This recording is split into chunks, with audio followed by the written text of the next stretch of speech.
Hi, I'm Jim DeGood, Director of Client Services at TRG Arts, a results-driven consulting firm that works with arts and cultural organizations. We're doing a series on the 6 metrics that arts leaders should be tracking and managing. At TRG, we often compare a patron relationship to dating. It's rather like a love story that goes like this. Your organization meets a patron when they first come through your doors. What happens next can be a one-night stand or a long, committed relationship. Together, you have a great first date or a dud. You decide to call the next week and ask on a second date or not. It all depends on what action you take to keep the romance going. We compare patron relationships to a romance because it is a passion-based connection. It's about a patron's love for the art and for the organization that presents the arts they love. Like any good relationship, its strength depends on loyalty. At the same time, we know something from looking at patterns in audience behavior data. In order to become a donor, most patrons first move through ticket buying and subscribing. Usually, in the performing arts, a patron isn't going to donate without having seen a show, and more often, they'll subscribe before they donate. And as they progress, they bring in more revenue for the organization. Ticket buyers and visitors earn a low return on investment comparatively for the organization. Subscribers and members generate a larger ROI, but not as large as donors, which yield the highest ROI. That's the basic concept behind loyalty and retention. The problem is, many ticket buyers never become subscribers or members. In fact, many don't buy a ticket again after their first purchase. Which brings us to metric number 4, new audience churn rate. To calculate this metric, you'll need 2 numbers. First, what was your last completed season or year?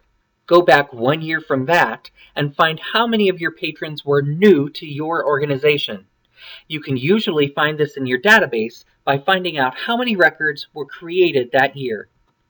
Second, you'll need to figure out how many of those first-time patrons didn't come back the subsequent season.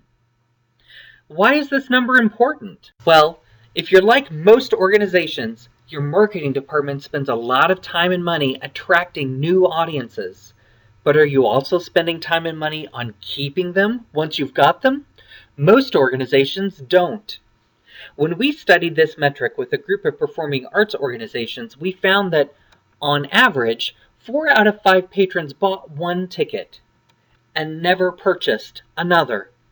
When you're trying to build a sustainable organization which relies on engaged, fanatical audiences, this is really bad news. You're going to end up spending all kinds of time and energy filling and refilling what is basically a leaky bucket.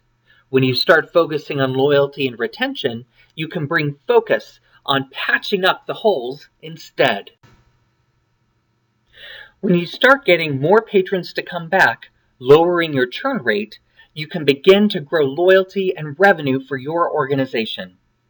Let's look at an example of an organization that started focusing on single ticket buyer loyalty.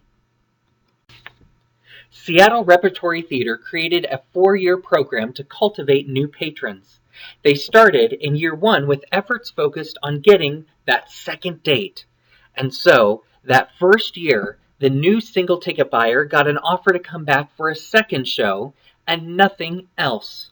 No subscription offer, no donation request, although some newbies did volunteer a donation as a roundup to a ticket purchase. In year 2, this group of households received a special direct offer.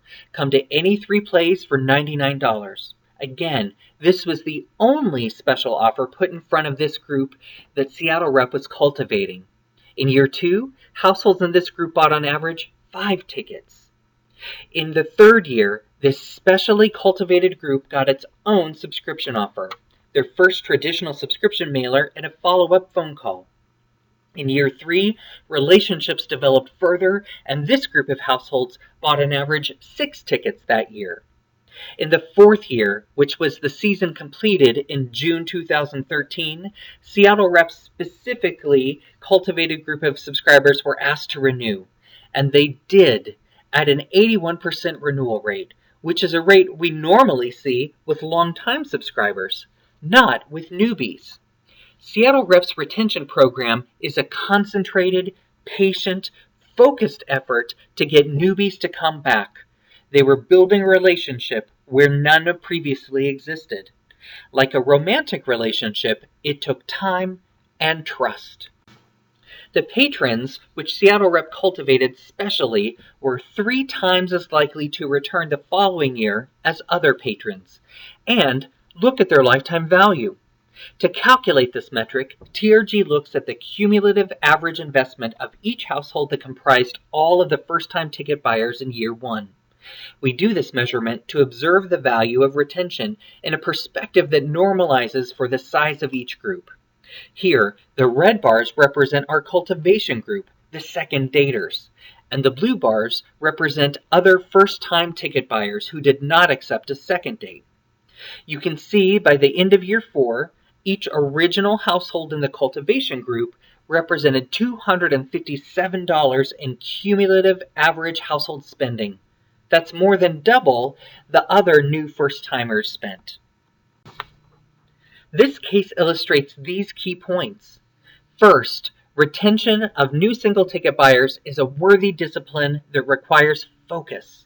Seattle Rep found it difficult to keep that focus, but chose to stop doing other things, specifically some of their time and expense-consuming mass media advertising, so that they could make time for retention. Second, asking a new single-ticket buyer on a second date is the right next step. Seattle Rep chose to follow up mindfully and did not bombard first-timers with other offers, just a constant reminder to come back again. Third, growth is incremental. Seattle Rep saw increases in frequency, recency, and monetary value, but it was incremental and occurred over a 4-year period. Monetizing engagement takes time. It just goes to show you that when organizations work hard and are driven by the right goals informed by the right data, it works. Focusing on new audience churn and the other metrics in this series can help you formulate the right strategies, point out what your organization is doing well, and where you can focus on improving.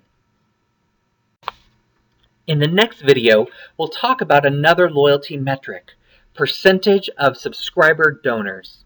To see all of the videos in this series, visit our YouTube page or visit trgarts.com.